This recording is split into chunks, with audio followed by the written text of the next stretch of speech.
Ya, bismillahirrahmanirrahim. Assalamualaikum warahmatullahi wabarakatuh.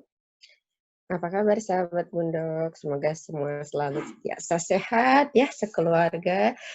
Jadi pada video kali ini sebenarnya saya tuh mau mengupload hasil kuliah via Zoom bersama dengan Dr. Zulaiha Hidayati MMRSSHT mengenai Ibu kelola emosimu saat dampingi anak PJJ. Cuman karena waktu itu ternyata ada kesalahan teknis sehingga recording baru berjalan 20 menit setelah Dokter Zule menyampaikan.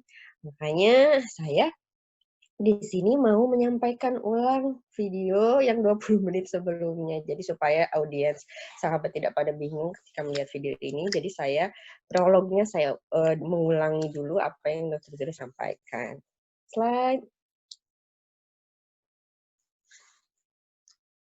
Slide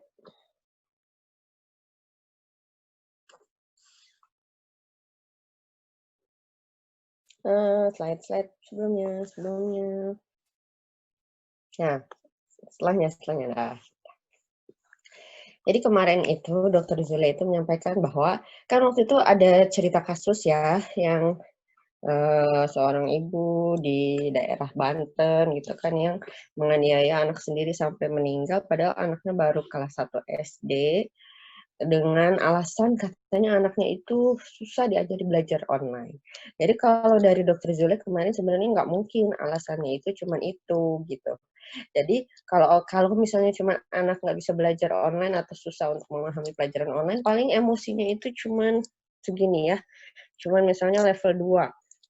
Tapi ketika dia itu ada masalah yang lain, atau misalnya pokoknya ada sampah-sampah emosi negatif yang terkumpul dari sebelum-sebelumnya, bahkan mungkin dari luka pengasuhan ya waktu kecil, sehingga bisa menumpuk gitu ya. Jadi emosi yang seharusnya itu cuma level 2 itu bisa naik jadi level 6, level 7, level 8 padahal sisanya itu yang 4 dan lebihnya itu adalah dari tadi sampah-sampah emosi masa lalu yang tidak dirilis atau tidak dikeluarkan. Jadi sumber stres itu pertama dari diri orang tua sendiri. Jadi harus cek nih masalahnya apa.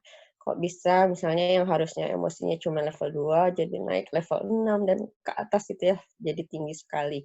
Bisa karena mungkin orang tuanya lelah. Jadi kan kita kadang-kadang tuh punya hot button gitu ya, tombol-tombol panas yang kalau kondisi kita seperti itu, sedang dalam kondisi itu, maka jadi lebih mudah emosi. Misalnya ketika kita lelah, kalau saya sendiri misalnya kalau lagi lapar juga gampang emosi. Jadi harus tahu nih, pertama apakah karena lelah, yang kedua apa karena memang sedang pikiran teh lagi banyak memikirkan banyak hal gitu ya, jadi pikiran yang bercabang. Kemudian juga ada masalah yang banyak, entah masalah ekonomi misalnya, atau misalnya masalah dengan pasangan, atau juga tadi ya ada luka batin masa lalu yang belum terselesaikan gitu, belum terilis gitu. Jadi memang betul bahwa memaafkan itu adalah, bukan untuk orang lain, tapi sebenarnya untuk diri kita sendiri. Jadi ketika kita masih menyimpan misalnya luka batin masa lalu, waktu pengasuhan, waktu masa kecil gitu ya, orang tua misalnya bukan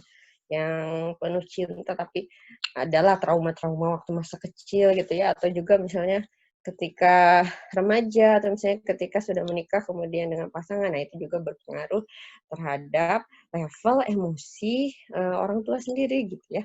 Jadi itu yang sumber stresnya dari orang tua sendiri, jadi dari diri pribadi seorang ibu sendiri.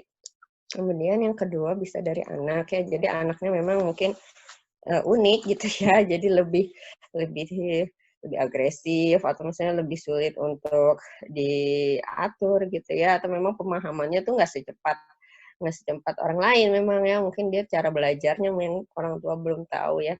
Kan nggak setiap anak itu misalnya bisa diajarin secara visual. Jadi tiap anak itu kan beda ya, ada yang dia kinestetik, ada yang dia itu uh, audio dan visual. Jadi anak-anak yang lebih susah secara pelajaran, baik secara karakternya lebih keras misalnya, kemudian bisa dari cara belajarnya, atau misalnya anaknya sendiri banyak gitu ya. Jadi kadang-kadang anak yang banyak juga memicu, apalagi kalau jaraknya dekat. Kalau kita nggak ada asisten kan pasti lumayan membuat stres gitu. Kemudian yang ketiga dari pasangan ini juga sering ya, jadi pasangan yang kurang support, kurang mendukung, kurang bisa bekerja sama dan sebagainya. Misalnya semua dikerjain ku ibunya. Jadi belajar sama ibunya, pekerjaan rumah sama ibunya, masak sama ibunya, pokoknya semua. Jadi ibunya. Nah akhirnya bisa juga jadi sumber stres untuk seorang ibu karena pasangan yang kurang mendukung. Gitu kan. Yang keempat dari pekerjaan. Ya, ini untuk ibu-ibu yang bekerja mungkin ya. Jadi kan bisa mungkin di pekerjaannya ada masalah atau misalnya load pekerjaan yang besar dibawa ke rumah sehingga emosinya juga lebih cepat terpancing. Jadi harusnya bisa dibedakan antara stres di pekerjaan dengan di rumah. Jadi kalau sudah di rumah kalau bisa ya masalah apapun di pekerjaan itu tidak dibawa ke rumah. Kemudian juga ini kalau kita tinggalnya sama keluarga besar, misalnya ya ada kakek, ada nenek, kan sering ada perbedaan pendapat gitu ya, sering juga ada salah paham. Kemudian juga secara mungkin kalau untuk PJJ gitu ya, ada yang kakek neneknya itu nggak terlalu support untuk ke PJJ gitu ya, maksudnya lebih ke arah biarin anak untuk bermain, terus pekerjaan rumahnya atau tugas sekolahnya tertinggal. Nah ini juga bisa mempengaruhi seorang ibu menjadi level emosinya itu bisa naik berkali-kali lipat dari yang seharusnya. Dan lain-lain. Slide. Slide. Nah, ini kalau kita telusuri sebenarnya yang tadi ya, jadi elaborasi atau penjelasan mengenai yang tadi. Jadi penyebab-penyebab stres yang paling sering itu bisa karena tadi perbedaan pendapat atau konflik dengan pasangan. Konflik ini bisa macam-macam sih, bisa karena faktor ekonomi misalnya, atau misalnya bisa karena memang pandangan yang berbeda mengenai cara pengasuhan atau cara memanage rumah tangga. Nah, itu juga menyebabkan stres. Kemudian yang kedua, tadi ya pikiran yang bercabang ya, banyak hal dalam satu waktu. Misalnya dia harus di waktu yang sama, kalau misalnya ibu-ibu yang online shop gitu ya, harus membalas chat customer, tapi harus ngajarin anak, tapi ternyata di rumah juga belum cuci piring, belum masak, belum cuci baju dan sebagainya. Jadi banyak hal dalam satu waktu itu kadang membuat seorang ibu itu menjadi stres gitu ya. Yang ketiga, yang sama sih ini ya, pekerjaan rumah tangganya banyak. Ya, saya habis di depan kan. Terus yang keempat, ini ada masalah di diri sendiri ya, jadi ada rasa tidak mampu, rasa sendirian.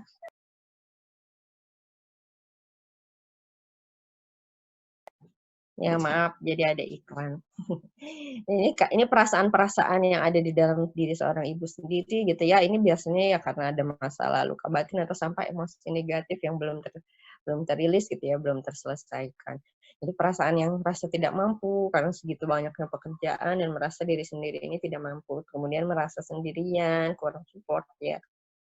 Kemudian anak-anak yang kita rasa sulit dalam hal misalnya kalau untuk PJJ tadi ya nangkapnya lebih apa ya, lebih lambat dibandingkan anak-anak yang lain misalnya gitu. Padahal mungkin bisa saja sebenarnya bukan tidak pintar, tapi mungkin orang tua sendiri yang belum tahu bagaimana cara mengajari anak dengan tipe yang berbeda-beda.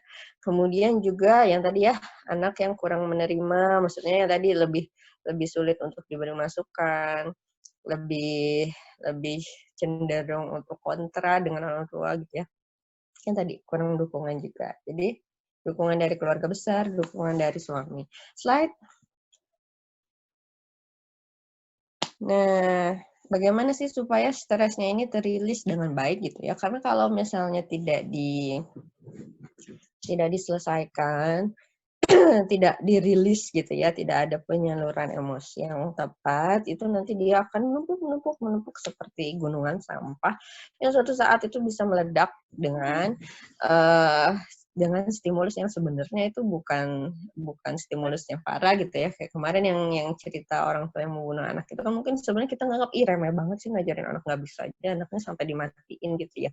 Nah gitu ya, jadi harus di-manage. Bagaimana sih untuk mengelola emosinya? Yang pertama adalah pahami tanda-tanda stres. Jadi harus tahu kapan sih kita tuh sebenarnya stres gitu. Jadi kita harus menyadari kalau kita itu stres, harus tahu tanda-tandanya dan segera mencari solusi.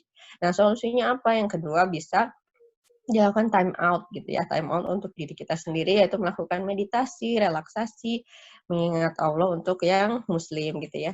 Kemudian disposisi tugas, nanti dijelaskan lebih lanjut ya bagaimana kita seharusnya mendelegasikan beberapa tugas supaya kita tidak burn out gitu ya, tidak terlalu penuh dengan banyak tugas. Kemudian yang keempat, rilis emosi negatif. Nah, ini penting sekali supaya emosi-emosi negatif yang tertumpuk, benda masa lalu, luka batin masa lalu, luka pengasuhan, luka batin dengan pasangan dan sebagainya itu bisa dirilis, bisa dikeluarkan sehingga tidak menumpuk di dalam jiwa kita.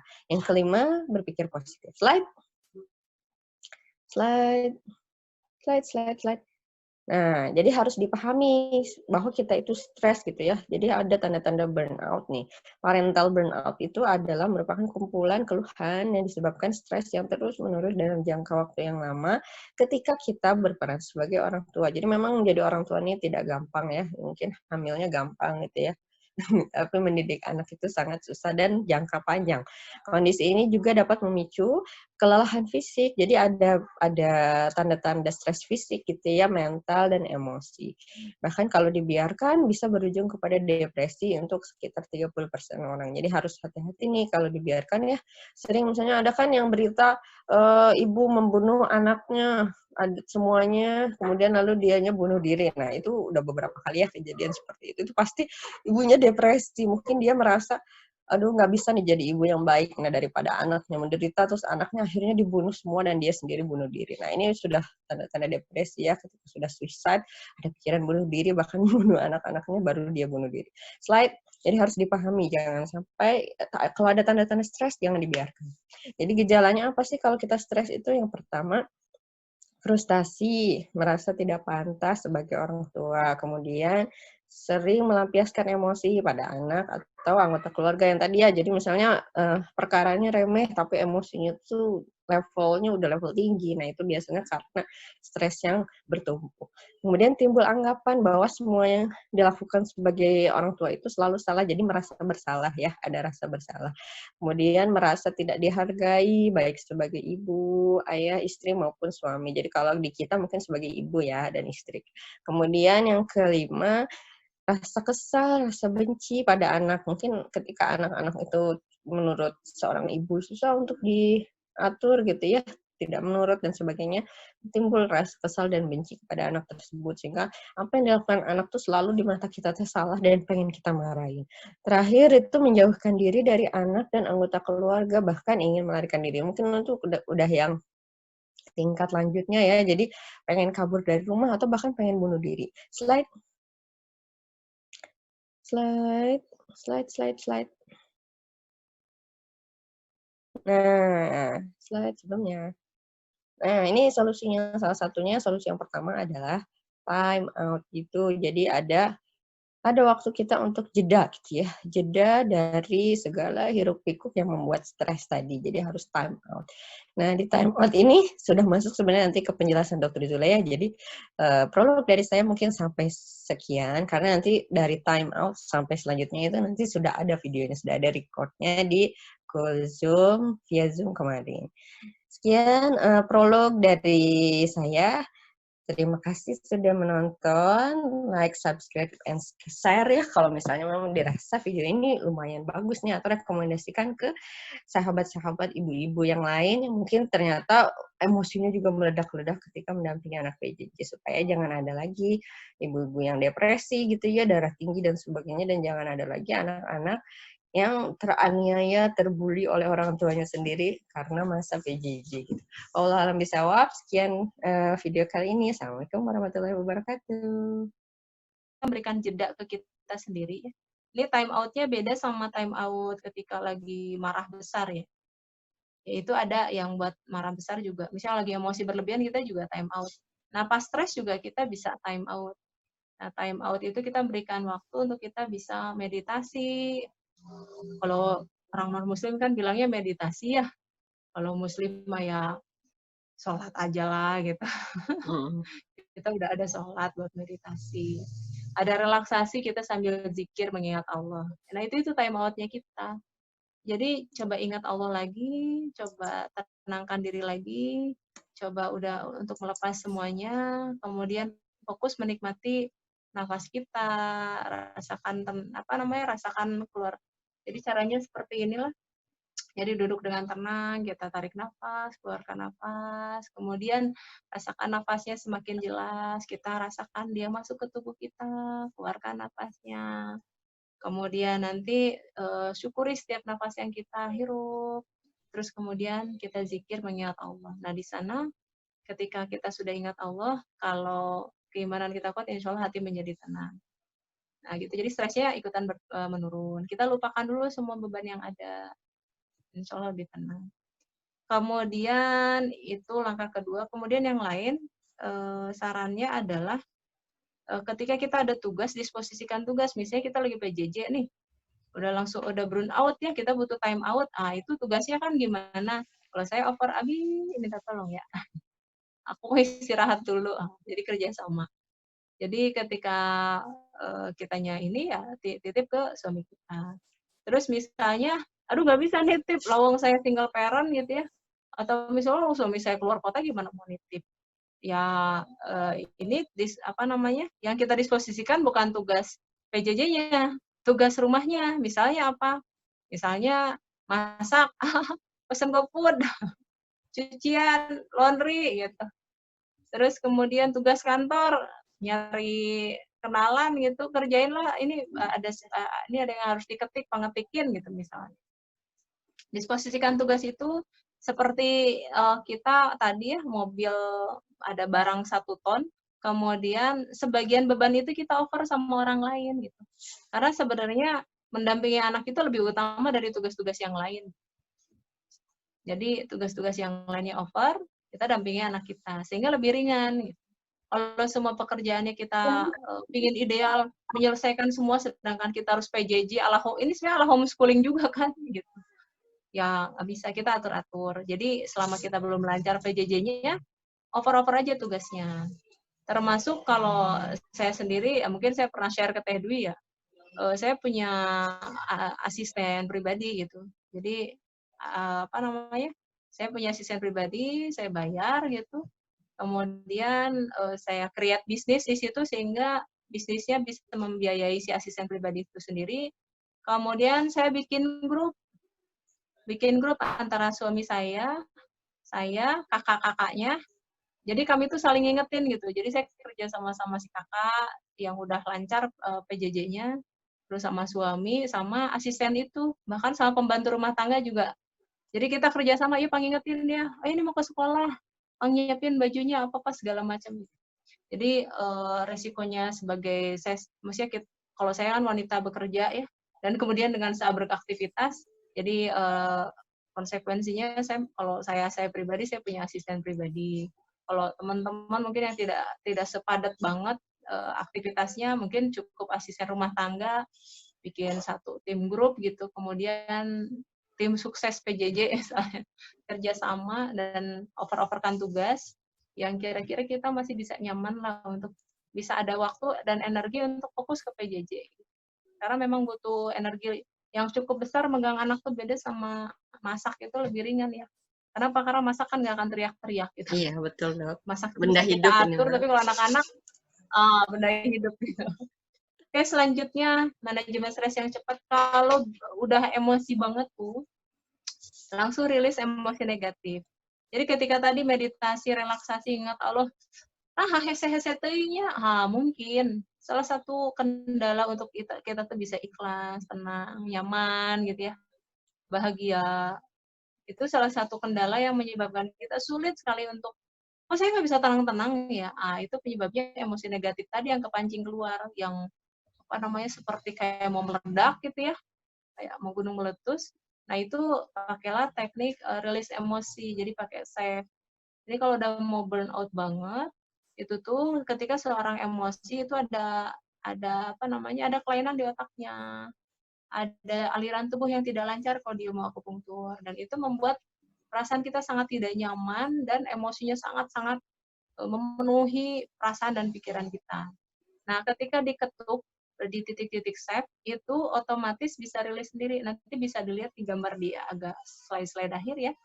ada penelitian yang asli gitu, di monitor gitu. Gimana sih orang yang sudah diketuk di titik-titik save-nya tuh hasilnya seperti apa. Memang jadi normal tuh bukan hanya perasaan saja, memang kondisi tubuhnya menjadi normal kembali. Oke, dan kemudian setelah rilis emosi negatif, kita ada terapi berpikir positif. Nah, kenapa sih berpikir positifnya saya rada tempatkan di setelah rilis emosi negatif? Karena ketika kita masih emosi negatif, kita tuh sulit sekali berpikir positif gitu. Gimana dipositifkan juga ada kehelbak gitu ya. Jadi ketika emosi, jadi misalnya gini, kan suami kamu teh baik gitu. Kenapa sih gini? Ah nggak tahu, pokoknya saya mah nggak suka aja gitu ya. Nah itu ketika seseorang dalam kondisi emosi negatif, pikirannya menjadi negatif. Makanya dirilis dulu lah emosi negatifnya. Gunakan salah satu teknik, salah satunya ada SAFE, ada EFT, ada EFT plus gitu, mirip-mirip. Tapi intinya dia menggunakan teknik mengetuk titik-titik meridian utama yang kemudian bisa menyelaraskan energi tubuh dan kemudian tiba-tiba emosi negatifnya bisa ditulis sendiri. Kemudian ada beberapa yang dia hanya dengan teknik mengatur napas, kemudian dengan zikir mengingat Allah, bisa juga rilis gitu ya emosi negatifnya. Itu bagaimana orang ya? Gitu. Jadi kalau saya ini saran ini adalah untuk masih cukup banyak orang yang memang belum sampai setahap itu ya, untuk hanya dengan berzikir udah langsung tenang gitu ya. Atau dan biasanya itu karena emosi negatifnya juga sudah sangat banyak terobati gitu. Kalau yang masih secara umum sepertinya disarankan untuk tetap dipakai. Nah, kalau sudah emosi negatifnya rilis, baru kita ada langsung diikuti dengan berpikir positif. Nah, di berpikir positif ini, lihat sisi negatif menjadi positif. Jadi, ganti pikiran negatif menjadi positif. Misalnya, ini anakku tuh males banget. Kan pikirannya jadi negatif ya. Jadi pusing gitu kitanya, jadi bete gitu. Jadi, bahasanya yang positif. Misalnya tadi anaknya malas, diganti dengan anak saya, anak yang setahu saya sangat rajin dan kemudian dia seorang anak yang membutuhkan partner ibunya yang bisa memfasilitasi dia untuk belajar. Sepertinya kalau saya nemu kuncinya, insya Allah dia seperti normal kembali. Gitu. Karena saya tahu anaknya memang rajin. Oke, jadi pikirkan hanya kata-kata positif. Gitu. Kemudian anaknya misalnya kurang fokus, itu negatif. Yang ada adalah setahu saya kata gurunya anak ini fokus kalau belajar. Cuman tekniknya dia sukanya sepertinya katanya sih kalau diceritain pakai gambar. Berarti nanti saya cobain pakai gambar deh gitu. Jadi susunan bahasa pikiran kita positif semua. Ketika susunan pikirannya positif, perasaan kita pun lebih positif, lebih optimis. Jadi gitu, beberapa tips untuk mengatasi stresnya dalam waktu cepat itu yang dikerjakan. Ini saya milihnya yang saya praktekkan ya, kalau yang nggak dipraktekkan nggak saya ungkapkan. Oke, selanjutnya yang perlu dikerjakan juga adalah belajar ilmu pengasuhan anak. Jadi pelajari teknik pengasuhan anak. Nah, seperti apa tekniknya, ini silakan bisa dilihat. Kalau saya pakai teknik parenting dan ini saya praktekkan, saya rumusin dari sejak tahun 2008 akhir, 2009 lah, 2009 awal, sampai saat ini memang tetap seperti itu rumusnya gitu. Mau coba diputar-putar juga memang seperti inilah yang namanya mengasuh mendidik anak, mulai dari kita siap menggunakan teknik pengasuhan anak yang benar, kita pahami anak adalah anugerah yang lahir untuk belajar, termasuk belajar mandiri sendiri gitu ya, termasuk belajar bagaimana dia fokus gitu, termasuk bagaimana belajar mengerjakan tugas tanpa harus dikejar-kejar diawasi gurunya di kelas gitu kan. Jadi ini sebenarnya media belajar. Anak bagaimana memahami tentang fenomena COVID gitu. Nggak semua anak dapat loh. Nggak semua anak di usia belajar bisa merasakan bagaimana rasanya kena wabah. Belajar social distancing, belajar ini ilmu berharga yang nggak akan didapat semua anak gitu. Bahkan kitanya waktu kecil nggak dapat. Tapi anak-anak kita dapat dan itu ilmu berharga gitu. Oke. Jadi dan selama proses ini bagaimana menghadapi wabah dengan baik, dengan sabar, siapa yang bertugas membimbing? Ya orang tuanya. Nah, cara membimbing anak dalam mengarahkan anak termasuk dalam hal belajar, kita konsepnya adalah koneksi sebelum koreksi. Koneksi itu bagaimana kita membuat anak nyaman. Contohnya misalnya dengan langkah R ya, dengan redam amarah. Nah, redam amarah itu kenapa kita perlu redam amarah? Karena di area otak nih, otak itu ada 3 bagian utama ya. Coba lihat di batang otak itu ada otak reptil. Kalau di atas tuh otak neokorteks untuk berpikir ya. Area otak yang anak pakai untuk berpikir mana yang benar, mana yang salah. Kan harusnya saya rajin dan nilainya baik, ada di mana gitu. Uniknya ketika kita membimbing anak pakai marah-marah, pakai emosi, pakai menghakimi, ngejudge, membandingkan dan lain-lain, yang aktif di otak anak bukan otak berpikirnya. Bahwa oh ya bener ya, nasihat ibuku benar, nggak bisa begitu. Kenapa? Karena pada saat ada ancaman dari orang tuanya, ada sesuatu yang membuat anak merasa terancam. Bukannya nyuruh belajar itu teh, iya tapi kan sambil marah-marah ya. Sambil menakutkan itu. Akhirnya ketika bahasanya pakai marah-marah yang aktif otak reptil. Otak reptil ini fungsinya untuk bertahan, mempertahankan diri. Bentuknya adalah fight atau flight. Fight itu apa? Dilawan orang tuanya. Kalau flight seperti apa? Kabur aja pusing dengar suara orang tua. Jadi akhirnya ketika kita menggunakan teknik yang mengancam, yang membuat tidak nyaman, itu membuat anak malah semakin pergi atau semakin melawan. Jadi dengan ilmu segini aja kita tahu bahwa kalau ingin kita kerjasama lebih baik nih di PJJ, pakai teknik parenting, pendekatannya gimana?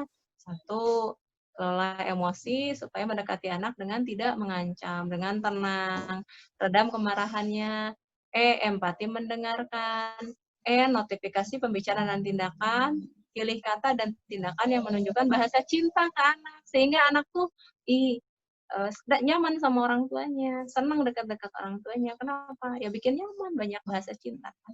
Oke. Kemudian selanjutnya nanti ada N, T, I, N, G. Itu N-nya khusus untuk, jadi N itu ada 2 grup ya. Satu untuk N khusus bahasa cinta, yang kedua grup untuk bagaimana teknik beri pemahaman, setting situasi supaya anak bisa belajar fokus. Misalnya apa? Kalau saya settingnya adalah pagi-pagi deh, makan mandi dulu. Kalau ada handphone tarik dulu. Terus kemudian pas jamnya belajar, ya belajar. Kalau misalnya over, Aisyah libur ya. Kelebihan main game, liburin. Sehingga bisa fokus gitu. Jadi ada setting-setting situasi, misalnya kalau ini jamnya PJJ supaya nggak keganggu, ya disimpan aja nanti penontonan, perhiburannya di akhir. Gitu. Jadi apa namanya? Terus ada ada jadwal-jadwal sehingga anak tuh tahu oh jam segini memang perlunya begini, ini begini gitu. Dan kemudian untuk bisa lebih mempermudah sebenarnya ada satu hal konsep yang perlu ditanamkan di anak, yaitu jadi dari awal anak itu bukan dikenalkan ini kan tugas dari sekolah biar kamu sukses apa-apa segala macam, itu mah buat saya tidak seefektif kalau misalnya kita mulai mengenalkan tentang bagaimana anak-anak itu kenal Allah, kenal akhirat, kenal proses penciptaannya, kenal Allah Maha Besar, kemudian kita kenalkan tentang konsep waktu, kenalkan bagaimana kita menghargai waktu. Jadi spiritualnya justru yang digali. Ketika anak kenal dengan Quran, bahwa Quran ini adalah acuan. Jadi kita ketika bahas sesuatu itu mulai dengan di Quran gimana ya? Oh iya, kita tuh menghargai waktu, bahwa waktu itu sangat penting. Kalau nyiptain siang buat apa, malam untuk apa, bahwa tubuh kita untuk bermanfaat, sehingga di hari-hari kita tuh dia kena konsepnya bahwa oh ya, saya belajar untuk tadi mensyukuri pikiran saya dan dari segi saya tidak boleh menghabiskan waktu saya untuk bermain. Jadi untuk pemberian pemahaman, salah satu tips yang akan dapat mempermudah adalah anak-anak dari awal pemberian pemahaman itu dikenalkan dengan seperti apa Allah mengatur kita manusia. Baru kemudian untung ruginya baru kita bahas gitu. Ya baik, itu untuk pemahaman. Jadi untuk mengubah anaknya, untuk mengarahkan anak, satu pemberian pemahaman, settingnya tadi setting jadwal, kemudian apresiasinya ketika dia berhasil, ketika dia disiplin dan lain-lain. Kemudian diulang-ulang istiqomah. Kemudian kalau NG mengadakan time out, itu khusus kalau anaknya sedang mengamuk, kita gunakan time out. Oke, sekarang kita masuk ke ini yang SAFE ya. Ya, Yes, apa ya. itu SAFE?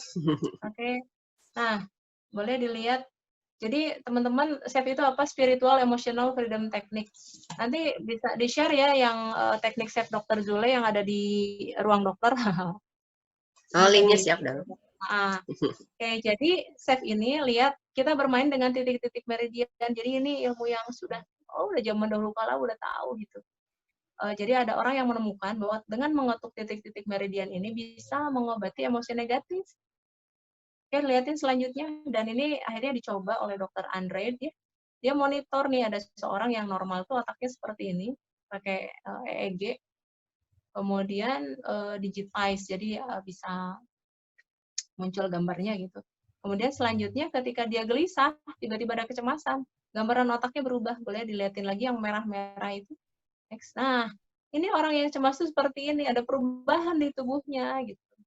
Kalau di ilmu akupunktur, ada aliran energi yang tidak lancar, dan itu membuat sangat tidak nyaman. Makanya jangan kaget kalau kita lagi stres ya, sakit perut gitu ya, atau badan nggak enak, nyeri-nyeri, dan lain-lain. Itu efek dari aliran energi yang tidak lancar.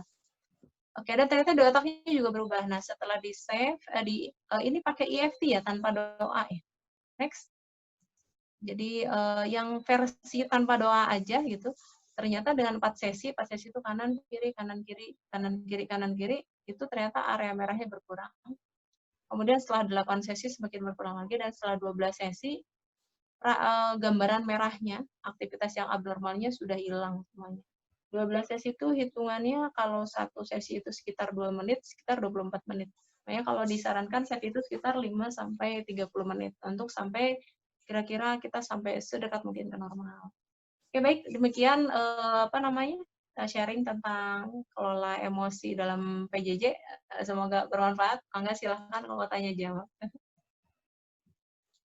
Udah 8.40 ya, nggak kerasa ya. Padahal sedikit kan. Ya, hatur nuhun jazakillah khairan kepada Teh Zule yang sudah share materinya. Mungkin dari ibu-ibu di sini nih ada yang langsung mau bertanya. Kalau nggak lewat chat langsung aja juga nggak apa-apa. Jadi dibuka aja speakernya jika ingin bertanya, lalu memperkenalkan diri dan menyampaikan pertanyaannya. Mumpung masih ada waktu nih sekitar berapa? 20 menit. 20 menitan lagi sebelum jam 9. Saya mau tanya dong. Assalamualaikum. Waalaikumsalam. Ya. Perkenalkan, saya Rike Safitri. Saya di Jakarta. Suami saya juga kebetulan lulusan FK Unpad loh. Oh, alhamdulillah. Angkatan berapa? Angkatan masuknya 87. Senior itu mah, habis 97. Beda 10 tahun. Ya, sama aku apalagi. Ya, kepada siapa saja ya Bu Dokter.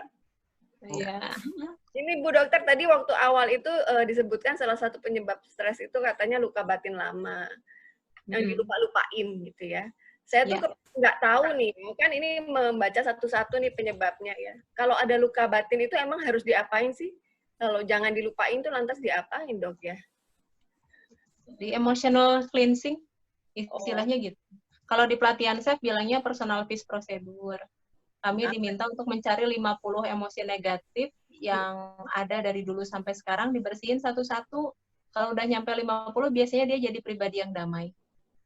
Oh gitu ya. Ya saya nggak tahu maksudnya apakah ada ya. Cuma kalau untuk mendeteksi ada atau tidak bagaimana? Apa semua orang punya. Ya. Semua orang punya. Jadi cirinya gini. Saya tuh bahagia ya. Tapi kadang-kadang saya kok tiba-tiba kayak sedih apa ya. Kenapa ya kalau tiba-tiba ingat ketemu si ini kok saya ngerasa nggak enak. Jadi kalau udah ada bahasa bahagia terus tapi ada yang ngeganjal dan kita nggak jelas apa, itu biasanya salah satu tanda ada luka batin. Itu satu. Yang kedua, kalau orang yang memang belum terapi dan belum menjadi pribadi yang full tenang dan bahagia, kemungkinan ada. Terapi apa tadi? Terapi SAFE, Spiritual Emotional Freedom Technique. Oh, tadi ya. Iya, hampir jarang yang belum ini ya, yang benar-benar clear. Yang bahkan teman-teman yang udah pelatihan pun itu perjuangan untuk bisa ngurai satu-satu. Jadi apa namanya? Karena memang mengobati luka-luka yang disimpan itu lumayan butuh keterampilan tersendiri untuk mencarinya. Alhamdulillah sih, sepengalaman saya lihat teman-teman chapter itu bedanya sama yang lain itu lebih positif. Karena sudah menjalani proses cleansing itu.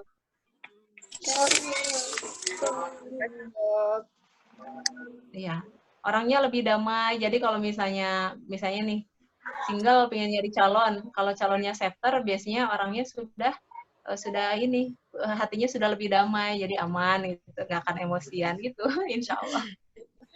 Ada gitu dok yang perjodohan. Gitu kalau mau nyemblangin, salah satunya yang saya cek itu ini loka batinnya ada nggak. Kalau sampai ada, saya minta ini dulu, apa namanya, ikutan pelatihan SEP dulu. Kalau enggak nanti pas di pernikahan jadi sumber masalah gitu. Itu harus offline dok? Terapinya harus offline atau bisa online? Saat ini sejak PJJ saya coba terapi online untuk emotional cleansing, alhamdulillah bisa. Kalau untuk level saya ya, kalau untuk level yang mungkin masih belum diyakini keterampilannya, dari Pak Faiz, foundernya tidak menyarankan emotional cleansing itu pakai online. Gitu. Tapi kalau saya sendiri, alhamdulillah sampai saat ini berjalan untuk offline, untuk pakai online-nya. Gimana keterampilan orangnya aja. Ya. Gimana Bu Rike Safitri, ada masih kurang jelas atau ingin bertanya yang lain? Apa-apa, nanti saya cari tahu lagi aja, kalau perlu tanya lagi. Siap. Yang Bunda yang lain, mangga nih, silakan langsung aja perkenalkan, buka speakernya, buka mute-nya, lalu memperkenalkan diri dan menyampaikan pertanyaannya. Apalagi yang masih suka bermasalah ya selama PJJ ini. Iya betul. Mangga Bu, boleh. Mangga Bu Siti Nurjana, mangga Bu. Ya, terima kasih. Nama saya Siti Nurjana. Saya guru SD di Al-Fat Cirende. Nah, selama ini kan PJJ ya, PJJ itu saya punya anak 2, yang satu kelas 4 SD, yang satu baru TKA. Yang saya masih kewalahan itu, walaupun saya guru, selama PJJ itu tidak bisa menghandle full anak saya yang TK, karena dia itu suka tantrum. Bagaimana cara cara mengatasinya dok? Jadi kalau sekolah tuh kabur dulu. Kalau apa? Ya kalau sekolah PJJ itu biasa kan dia main ya, tiba-tiba pendaftaran baru kita langsung online. Jadi kan kaget ya, belum pernah ketemu gurunya, belum adaptasi dengan teman-temannya, kita langsung online gitu. Jadi ya kalau sekolah itu agak susah. Gimana tuh dok? Oke, bismillah. Bunda Siti, kalau teman-teman ada yang sempat dengar materi dari Bu Eli Risman ya. Terus kemudian saya sendiri anakan di Kutab Al-Fatih ya. Jadi konsep awal anak itu usia sampai 6 tahun, kalau di materi yang disampaikan Bu Eli Risman, yang dibentuk itu empatinya. Kita tuh belum perlu yang namanya, sebenarnya bisa jadi belum perlu yang namanya TK gitu, kecuali kepepet gitu ya, karena orang tuanya tidak. Jadi targetan sampai 6 tahun ya, adalah bagaimana dia belajar empati, belajar adab. Empati itu nanti munculnya adab tuh apa? Misalnya gini, kalau dipukul tuh sakit gitu ya, jadi berarti kita nggak boleh mukul orang. Terus misalnya tantrum, ketika kita ngamuk-ngamuk menyakiti orang itu nggak bagus gitu kan. Terus caranya gimana? Allah itu berikan petunjuknya lewat Quran, kemudian lewat Rasul. Kata Rasul kalau marah kita apa? Kita diam gitu. Nah kemudian kita bimbing time out. Jadi ketika dia marah, nah ilmu time out-nya ada di saya bikinnya kan di buku time out ya, buku time out dalam parenting. Jadi tantrum itu, saya pernah anak-anak juga tantrum. Itu tuh prosesnya hanya sekitar 2 minggu kok untuk bisa membaik gitu. Oh iya. Syaratnya cuma satu, time out-nya benar. Time out tuh yang benar tuh seperti apa? Satu, nggak boleh pakai marah dan nggak boleh pakai banyak kata-kata.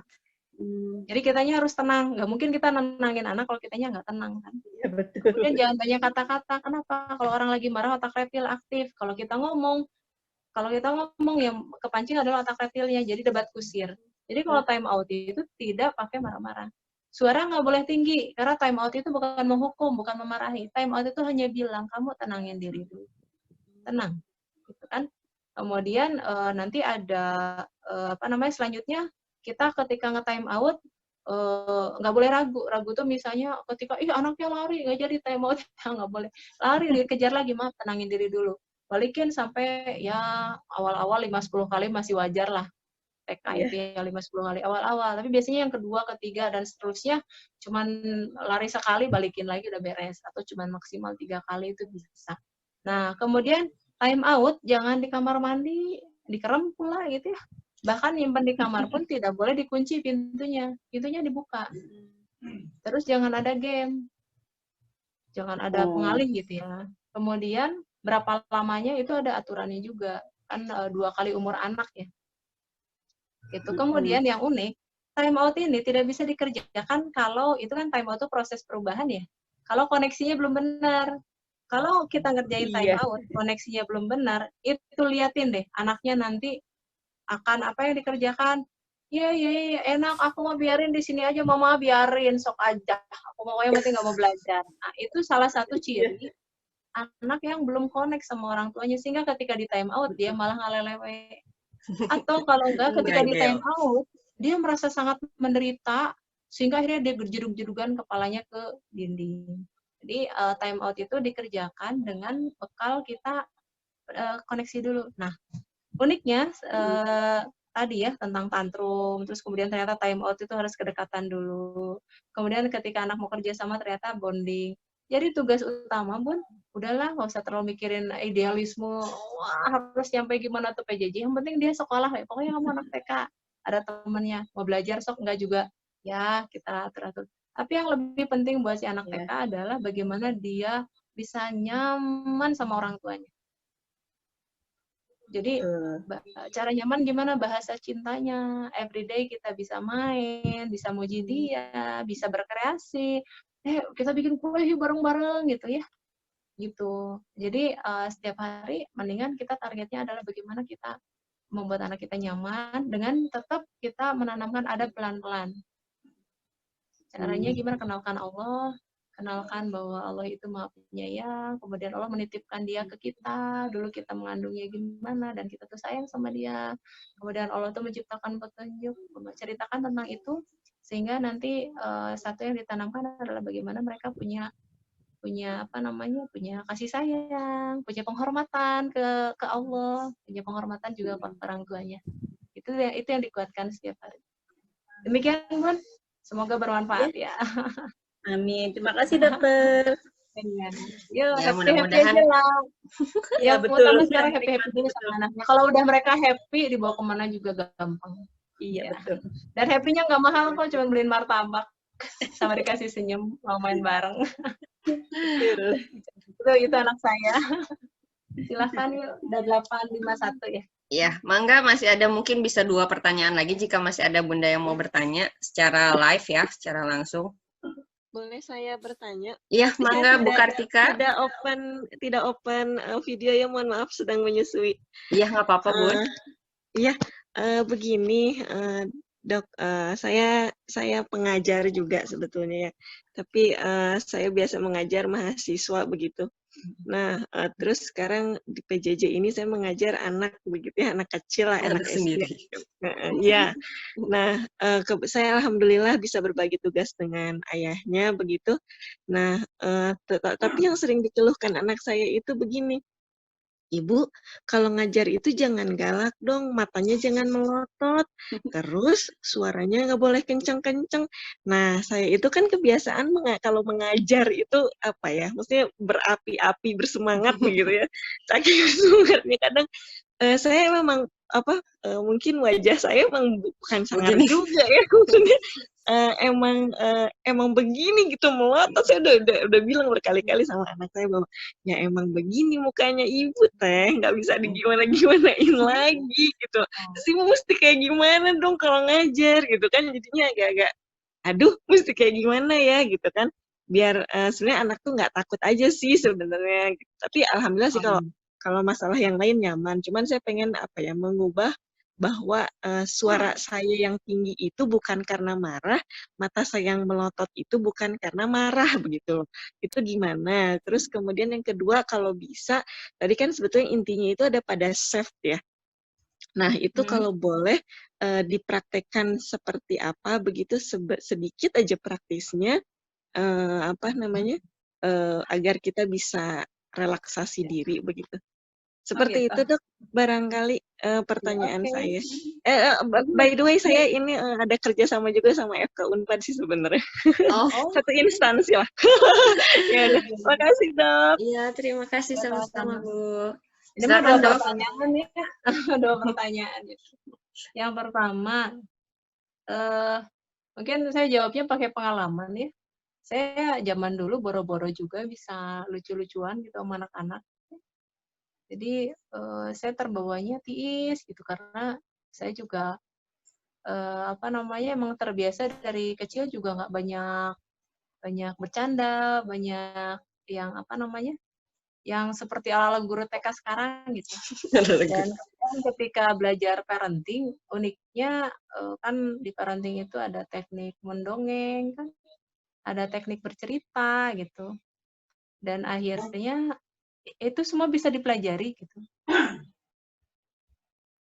Dan awalnya geli, lama-lama sih biasa juga. Caranya gimana ya, tinggal nadanya kayak mendongeng aja, kayak bercerita.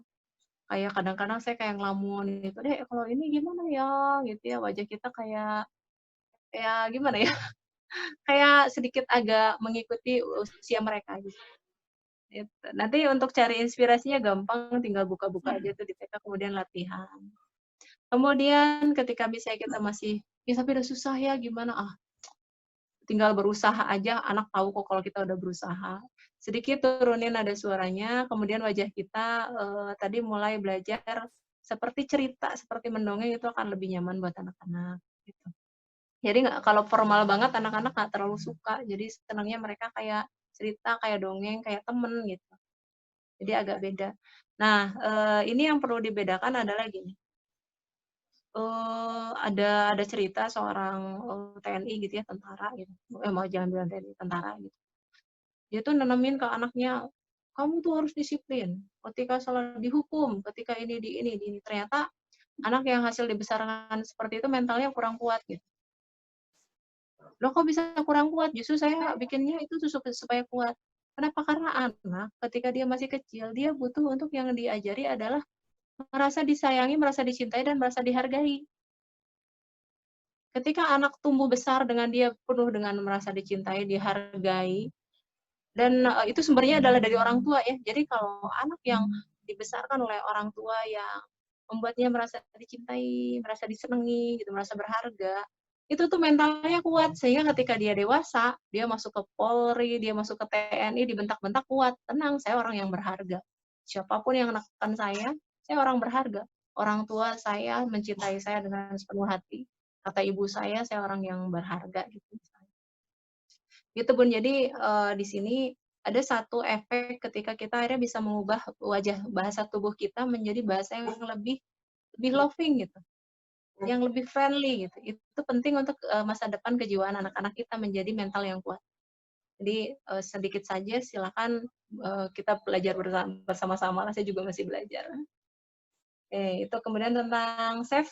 Kalau mau praktek safe, saya sih mintanya satu contoh, maksudnya sampel orang. Kalau ada di sini yang lagi galau, saya contohin terapi. Tapi kalau nggak ada yang lagi pengen diterapi, saya nggak bisa nyontohin. Paling saya kirim video aja. Nantang ini mah. Nih, Sok, siapa nih yang merasa harus diterapi nih, mumpung? Nggak apa-apa Dok, saya juga sambil terapi jiwa. Harus kelihatan wajah nggak Dok? Iya, bisa enggak. Harus yang lain yang lagi siap untuk sambil face to face, karena memang harus saling lihat gerakan. Harus lihat ekspresi ya. Nggak harus Ada atau sampai siun? Jadi gini, yang perlu diterapi itu gini, ada yang lagi galau nggak, yang lagi marah, yang lagi sedih, yang lagi khawatir, yang lagi takut, yang lagi kecewa, yang ya gitu aja. Dan kerasa ngeganjal gitu di perasaan. Nah itu aja. Kalau ada, itu saya bantu terapi sebagai contoh juga. If nggak ada, saya kirim video. Adakah? Atau sudah pada tenang kayaknya ya, Bu Ibu? Iya, Terbuai dengan ini paparan Dokter Zula, jadi mungkin udah calm down ya. ada biasanya. Ada tapi malu-malu mungkin, Dok. Soalnya banyak kan di sini kan. Karena sebenarnya kalau terapi self itu kelebihannya nggak usah menceritakan sumbernya. Saya cuma nanyanya siapa yang lagi marah kan, siapa yang lagi sedih. Cerita sumbernya nggak usah. Jadi nggak ada cerita ini ya, nggak curhat, nggak ada curhat masalahnya ya. Nggak usah. Ada Saya kan? Tuh, Bunda Ria nih, Bunda Ria sudah mengajukan diri. Oke, rasanya apa, Bun? Yang dirasainnya apa? Yang nggak jelas gitu, Dok. Ya mungkin intinya sebenarnya apa ya, pelepasan emosi merasa capek dengan kondisi PJJ ini. Kebetulan saya kan 3 orang anak PJJ bebarengan. Nah, kadang-kadang itu yang buat saya jadi suntuk gitu loh, Dok. Tapi kalau dirinci seperti apa ya kadang-kadang nggak jelas juga. Bisa coba rinci ya, sebentar nyari pensil.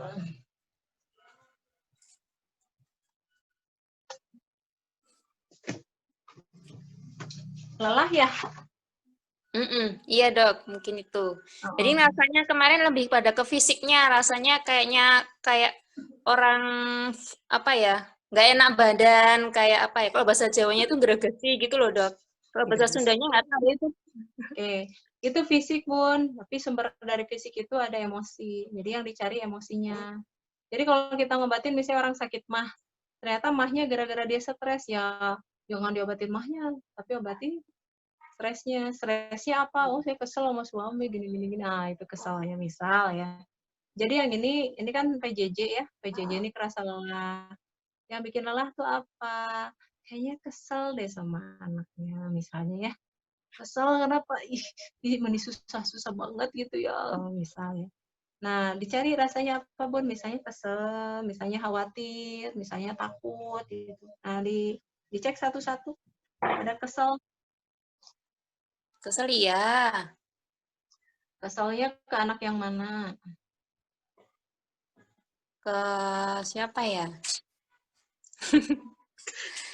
Kayaknya semua bebarengan gitu, Dok. Ya, kesel ke anak-anak saya. Levelnya 0 sampai 10 berapa? Ya sekitar 3-5 lah, Dok. 3-5 lah. Ya. Selain kesel, apalagi ada marah? Marah ya, akhirnya munculnya jadi marah-marah itu, Dok. Akhirnya Iya, tidak berapa? marahnya mungkin ya level 5-6 lah. Nah, ada kecewa nggak? Kecewa ada juga. Ke siapa? Isi ke suami?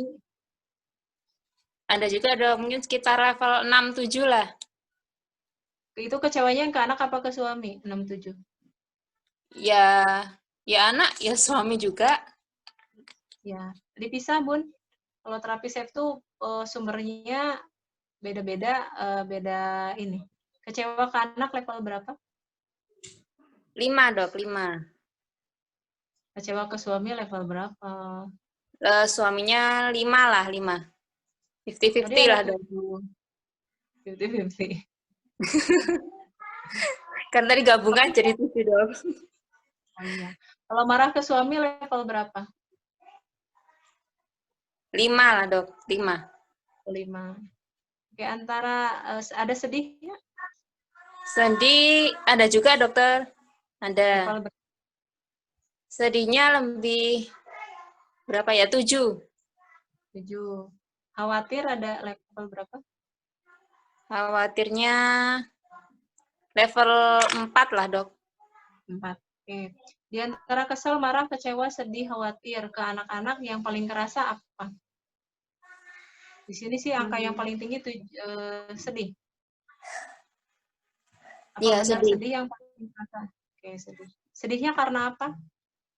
Sedihnya merasa tidak bisa maksimal mungkin dok ya membersamai PJJ anak-anak, tapi juga kadang sedih juga gimana ya, tidak bisa terurus semuanya gitu loh dok. Oke. Oke sip. Ya udah itu dulu ya. Jadi yang diterapi sedihnya. Oke. Oke dok. Nah, anak-anaknya bisa, Dek, sebentar ya Dek ya. Terapi dulu ya. Oke, ini tangan. Kanan. Bahu kiri. Ya, kanan. Bahu kiri.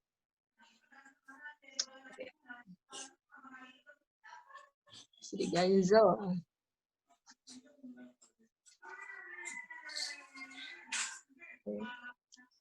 Bahu kiri, cari di sini nih ada titik. Ini bahu kiri, tarik ke tengah di sini. Di dada kiri atas. Ada tempat yang kalau ditekan agak menjorok, agak lembek dan agak agak menjorok ke dalam, ditekan agak sakit. Bahu kiri tarik ke sini, nah di sini. Ya, ditekan ada sakit gitu, sakit ya? Pokoknya kalau ditekan tuh agak sakit. Ya, oke, tekan terus putar-putar. Oke, terus sambil ditekan diputar-putar, bayangin anak-anaknya yang setiap hari belajarnya nggak jelas itu. Yang setiap hari nggak tahu nilainya nanti seperti apa dengan belajar seperti itu. Dan saya ibunya rasanya nggak bisa-bisa gitu untuk membimbing mereka. Munculin rasa sedihnya Bun, jadi nggak ditahan. Itu tuh rasa sedih yang sudah sangat lama karena sudah berbulan-bulan ini dari sejak Februari kan PJJ ini ada. Dan Maret. Dan kemudian rasakan rasa sedihnya semakin kuat. Oke, ya Allah. Walaupun saya merasa sedih, karena saya sebagai ibu ternyata belum bisa mengurus anak-anak semuanya untuk mendampingi PJJ mereka. Saya ikhlas menerima rasa sedih ini dan saya pasrahkan kenyamanan hati saya. Sekarang diingat-ingat lagi Bun, apa hal yang sangat-sangat menyedihkan. Bayangin anak-anaknya tiap hari belajar nggak jelas, berantakan dan tidak beraturan. Dan rasanya sedih sekali melihat mereka belajar seperti itu. Entah seperti apa masa depan mereka selama PJJ ini yang entah kapan selesainya. Bayangkan hari ini kalau ini terus berlangsung, rasanya sedih sekali ya Allah. Walaupun saya merasa sedih, karena saya merasa tidak mampu untuk membimbing anak-anak saya PJJ. Saya ikhlas menerima rasa sedih ini dan saya pasrah kenyamanan hati saya padamu. Ya Allah, walaupun saya merasa sedih, saya ikhlas menerima rasa sedih ini dan saya Oke, simpan kedua tangan di atas paha. Simpan kedua tangan di atas paha, tarik nafas, keluarkan nafas. Tarik nafas lagi, keluarkan nafas lagi sambil putar wajah anak-anak yang belajarnya nggak jelas. Hari kemarinnya lagi. Entah sampai kapan ini akan berakhir. Rasakan ada rasa sakit, tidak ada ini, ada rasa sedih yang sangat dalam. Sebagai seorang ibu, saya merasa tidak mampu membimbing mereka. Rasakan sedihnya sangat dalam. Rasakan ada rasa sedih yang sangat. Naikkan rasa sedihnya 10 kali lipat. Naikkan rasa sedihnya 100 kali lipat. Seiring dengan hari-hari yang berlalu, setiap hari sedih itu hadir.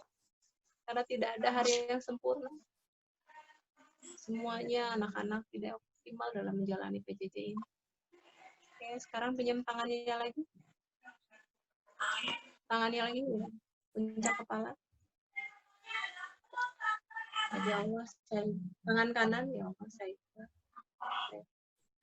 Ya, sambil bayangkan Bun yang bikin sedih itu apa, ya Allah, saya. Bayangkan satu-satu hal yang membuat sedih, yang membuat kita merasa bersalah. Bayangkan anak yang pertama. Bayangkan anak yang kedua. Bayangkan anak yang ketiga. Ya Allah, saya ikhlas. Bayangkan ketika anak-anak kita belum ngerjain tugas, teman-teman lainnya sudah. rasanya semakin minder dengan orang tua yang lain. Ya Allah, saya pangkal alis kanan ya Allah, saya ya Allah, oke, bayangkan lagi hal-hal yang membuat sedih. Anak saya begitu susah gitu mau belajar, lari-lari, malah main game seharian, rasanya, dan saya tidak mampu mengatur mereka, ya Allah, saya. Oke, samping mata kanan, ya Allah, samping mata kanan, ya Allah, saya. Ya Allah, saya ikhlas. Oke, bawah mata, ya Allah, saya ikhlas, saya pasrah. Ya Allah, saya ikhlas. Terus bayangkan hal yang membuat sedihnya, Bun. Bayangkan anak pertama, anak kedua, anak ketiga. Dan bayangkan lagi rasa sedihnya semakin kuat ketika merasakan suami kita masih belum optimal untuk membantu kita. Rasanya semua tertumpah ke saya. Suami saya cuek gitu ya. Dan kita menjadi fokus memikirkan anak-anak kita. Bahwa di kumis, ya Allah, saya pasrah. Ya Allah, saya. Baju, ya Allah, saya pasrah. Ya Allah. Bawah leher, ya Allah, saya ikhlas, saya pasrah. Ya Allah, saya ikhlas, saya pasrah. Bawah ketiak, ya Allah, saya pas tali BH, ya Allah, saya ikhlas, saya pasrah. Oke, bawah dada segaris puting, pas tali BH-nya, ya Allah, saya ikhlas, saya pasrah. Ya Allah, saya ikhlas. Terus sekarang bawah tangan, ya Allah, saya ikhlas, saya pasrah. Sekarang fokus lagi, bayangkan yang membuat sedih apa, bangkitkan rasa sedihnya. Ada rasa sedih yang sangat dalam, masih ada. Lihat anak pertama, anak kedua, setiap lihat mereka belajar dengan tidak sempurna. Melihat kita juga tidak mampu untuk mengarahkan mereka, rasanya sedih. Sekali, ya Allah, saya ikhlas, saya pasrah. Punggung tangan, ya Allah, saya ikhlas, saya pasrah. Ibu jari, ya Allah, saya ikhlas, saya pasrah. Ya Allah, saya ikhlas. Telunjuk, ya Allah, saya ikhlas, saya. Jari tengah, ya Allah, saya ikhlas, saya pasrah. Jari manis, ya Allah, saya ikhlas, saya pasrah. Jari kelingking, ya Allah, saya ikhlas, saya pasrah. Karatecok, ya Allah, saya ikhlas. Titik gemuk, ya Allah, saya ikhlas. Ya, terus bayangkan wajah anak-anak kita, masih ada rasa sedih di sana. Masih ada rasa sedih. Bagaimana kalau misalnya besok mereka tetap seperti ini, rasanya sedih sekali. Bayangkan hari-hari masa depan yang sepertinya masih penuh dengan kesulitan dan rasanya sedih. Ya Allah, saya ikhlas, saya pasrah. Sekarang tutup mata yang kencang sambil tetap diketuk titik gamutnya. Buka mata yang lebar, kan? Buka mata yang lebar. Oke. Tadi udah nutup yang kencang ya, merem yang kencang. Buka mata yang lebar, iya, bagus. Ya, terus diketuk ya. Lihat ke kiri bawah. Kiri bawah. Matanya lihat kiri bawah, terus diketuk. Iya, tangannya ketuk. Kanan bawah. Iya. Terus sekarang muter bola matanya ke bawah, ke kiri, ke atas, ke bawah lagi. Bagus. Ya, sekarang ke arah sebaliknya, Bun. Ke arah sebaliknya, iya. Oke, lihat ke depan sekarang. Lihat ke depan terus sambil diketuk. Iya, lihat. Nah, bunyi. Bunyi. Ya. Sekarang bilang 1, 2, 3, 4, 5. 1, 2, 3, 4, 5. 5. Oke, bunyi lagi. Ya. Udah selesai, simpan tangannya di atas paha. Boleh diukur. Oke, udah. Atur nafasnya sekarang diukur ya. Sedihnya level berapa sekarang? Lebih turun ke 3, dokter. 3. Kesal ke anaknya level berapa? Tadi 5. 2. Marah level berapa? Tadi 6. 3, dokter. 3. Marah ke suami tadi level 5, sekarang berapa? 2. Kecewa ke anak-anak level 5 tadi, sekarang berapa? 2. Kecewa ke suami tadi level 5, sekarang berapa? 2. Khawatir Anak-anak tadi level 4 sekarang berapa? 1. 1, oke. Ya, ini dari ini teknik save hanya setengah sesi. Dan titiknya masih belum benar. Titiknya masih nyasar-nyasar. Jadi Iya. teknik setengah sesi dan masih nyasar-nyasar. Oke. Jadi seperti itu ya teknik save, dan biasanya setelah teknik save saya biasanya langsung ke terapi berpikir positif. Caranya sih sederhana, Bun. Jadi apa namanya? Ketika saat ini ya, Bun ya, anak-anak kan dapat kita semua dapat ujian wabah COVID ya. Benar nggak? Iya, dokter. Iya, Kira-kira kan wabahnya yang ngasih, yang nurunin wabah corona siapa, Bun? Allah. Dari Allah ya. Kali aja mau bilang dari Cina gitu, Wuhan. Dari Allah, Bu. Dari Allah semuanya. Dari Allah. Kira-kira banyak ilmu nggak nih dari corona ini? Iya, banyak sekali, Dok. Iya. Banyak hal yang menarik nggak? Misalnya ya gara-gara PJJ ini orang tua jadi banyak belajar hal baru nih. Iya. Sebenarnya manfaatnya juga terasa sekali, dokter. Kalau dulu kan, kalau nyekolahin tuh kayaknya melepaskan anak ke guru kan. Kalau sekarang saya benar-benar harus megang, tahu bagaimana positifnya anak ini, bagaimana negatifnya anak ini. Kayaknya udah mulai malah mengenal, Dok. Jadi saya sendiri di sini nangkep ya, setelah PJJ justru saya menjadi tim yang hangat gitu keluarga. Jadi dekat gitu sama keluarga. Dan itu nggak bisa didapetin kalau misalnya kita nggak ada corona gitu. Iya juga, dokter. Iya, betul. Catatannya cuma satu, yang penting kita happy-happy aja lah gitu. Maksudnya kalau misalnya ngarepinnya hasilnya kayak normal ya nggak bisa ya gitu. Jadi pastinya hasil dengan saat ini kita bukanlah guru yang ikutan S1 guru gitu kan, kita juga nggak pernah magang, nggak pernah apa. Hasilnya memang seperti ini, Bun.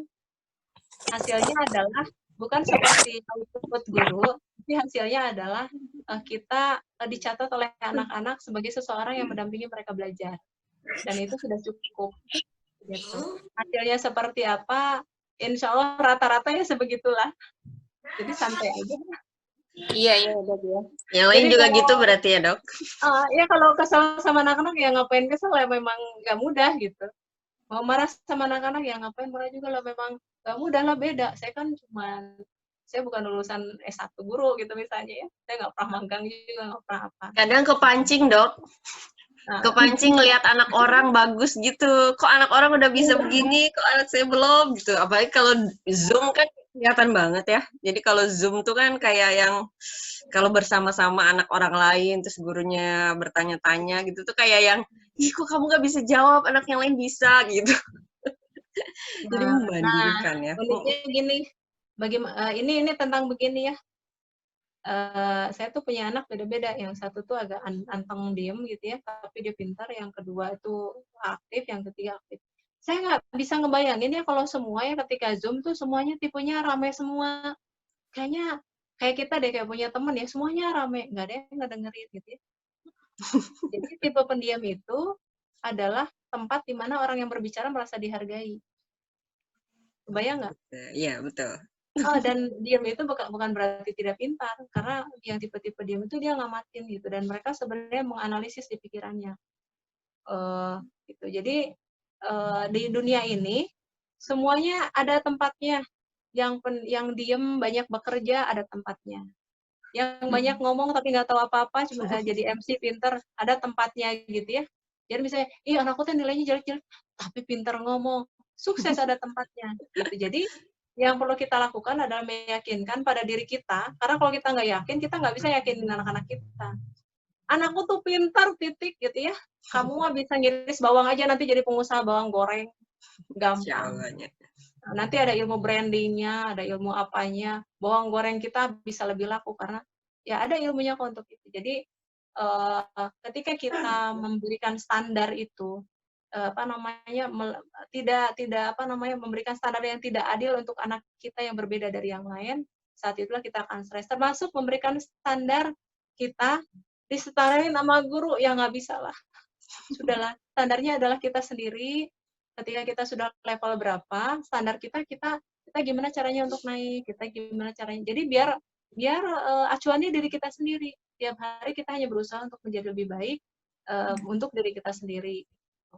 Kita menjadi lebih baik untuk lebih menyenangkan keluarga kita, itu sudah cukup. Jadi insya Allah happy terus. Kalau misalnya galau-galau, terapi safe aja. Itu bisa jadi dari luka batin, bisa jadi kesel yang tertumpuk, cepat diterapi biar damai lagi. Kira-kira begitu Teh, Dwi, udah 9.17. Oh iya, kasih kan jadinya kelewat dari jam 9. Ya. Saya ini aja ya Dok, saya simpulkan walaupun sebenarnya banyak ya intinya, cuman mau coba disimpulkan. Jadi kalau kita emosi tidak terkontrol itu salah satunya memang ada masalah di diri kita sendiri ya, ada emosi yang belum tuntas. Jadi kayak gampang sumbu pendek gitu. Jadi harus dicari dulu sumbernya di dalam diri kita itu ada masalah apa gitu ya, ada kekecewaan apa, emosi negatif apa yang harus kita rilis. Rilisnya salah satunya tadi tekniknya bisa teknik safe ya. Ini udah banyak peminatnya nih Dok. Siapa tahu Dokter Zule mau buka kelas online mungkin ya. Ini kayaknya banyak yang mau daftar ini untuk terapi lebih detail mengenai si safe tadi ya, untuk masalah tappingnya, titik-titiknya di mana saja dan sebagainya supaya bisa dikerjakan sendiri di rumah kalau mulai naik ininya emosi negatifnya bisa tersalurkan.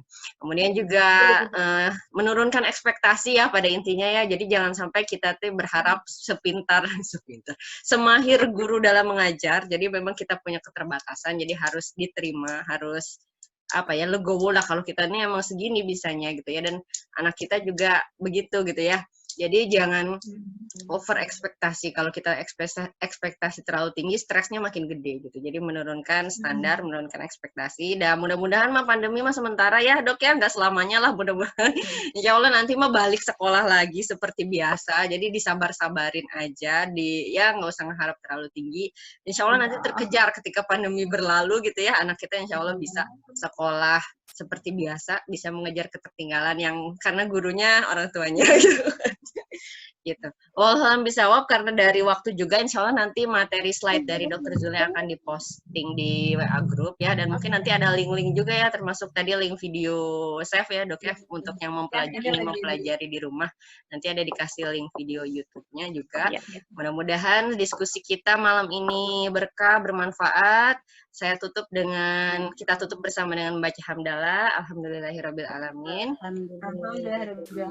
Istighfar sebenarnya istighfar, astagfirullahaladzim, dan doa kifaratul majelis untuk yang muslim, subhanakallahumma bihamdika, asyhadu alla ilaha illa anta, astaghfiruka wa atubu ilaik. Jazakillah khairan kasiran kepada Dr. Zule dan kepada bunda-bunda semua nih yang masih bertahan dari awal sampai terakhir ini jam 21.20. Semoga semuanya dapat manfaatnya. Mangga yang ingin beraktivitas bobok cantiknya ya, bobok cantik malam dan mengurus anak-anak, mengelon anak-anak. Saya dari MC, mohon maaf atas segala kekurangan. Assalamualaikum warahmatullahi wabarakatuh. Waalaikumsalam warahmatullahi wabarakatuh. Terima kasih Bu Dwi, Bu Dokter. Sama-sama. Sehat selalu ya semuanya. Amin, amin. Mudah-mudahan ya. Ya. Insya Allah.